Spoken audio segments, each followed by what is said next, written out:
গেল ২ দিনের বৃষ্টিতে ডুবে যায় বন্দরনগরীর প্রবর্তক মোড়, মুরাদপুর ও চকবাজার সহ বেশ কিছু এলাকা। চরম ভোগান্তি পোহান সাধারণ মানুষ।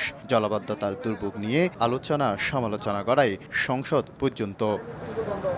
এমন বাস্তবতায় ২ দিনের সফরে চট্টগ্রাম পরিদর্শনে এলজিআরডি প্রতিমন্ত্রী। বৃহস্পতিবার সকালে নগরীর মহেশখাল ও চাকতাই সহ নানা খালের পরিস্থিতি ঘুরে দেখেন তিনি। জানান, আগামী ডিসেম্বরের মধ্যে অন্তত ৮০% জলাবদ্ধতা কমে যাবে চট্টগ্রামে। সব সংস্থাকে নিয়ে জলাবদ্ধতা নিরসনে মেয়রের নেতৃত্বে শক্তিশালী কমিটি গঠনের কথাও জানান মীর শাহ আলম। ৭০ থেকে ৮০% আপনার জলাবদ্ধতা থাকবে না।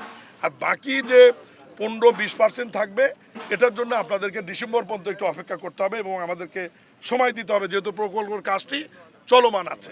গত বছর জলাবদ্ধতা ৫০% নামিয়ে আনা হয়েছিল দাবি করে মেয়র বলছেন, জনভোগান্তি শতভাগ নিরসনে সরকার ও সিটি কর্পোরেশন আন্তরিকভাবে কাজ করছে। ১৩টি মশলার এক দারুণ কম্বিনেশনে তৈরি ইফাত রশিদ বিরিয়ানি মশলা। উৎসব এখন প্রতিদিন। আর্মি, পানি উন্নয়ন বোর্ড এবং অন্যান্য সমস্ত যে সার্ভিস ওরিয়েন্টেড অর্গানাইজেশন চট্টগ্রামে আছে, সবার সাথে সার্বিক সমন্বয়ের মাধ্যমে গতবার যেভাবে ৬০% আমরা জলাবদ্ধতা কমিয়ে দিয়েছি, আবারও আমরা আপনাদের আশাবাদ ব্যক্ত করছি। ইনশাআল্লাহ আগামী যে বর্ষাকাল আমরা মনে করছি সেটা ৫ মাস থাকুক, 6 মাস থাকুক, সেটাতে জলাবদ্ধতা কমিয়ে দেওয়ার জন্য ৭০ থেকে ৮০% ইনশাআল্লাহ আমরা চেষ্টা করব। তবে বারবার চেষ্টা করেও মন্তব্য জানা সম্ভব হয়নি ১১,০০০ কোটি টাকা ব্যয়ে জলাবদ্ধতা নিরসন প্রকল্পে দায়িত্বে থাকা চট্টগ্রাম উন্নয়ন কর্তৃপক্ষের চেয়ারম্যানের সঙ্গে। শফিকুল আলম, সময় সংবাদ, চট্টগ্রাম।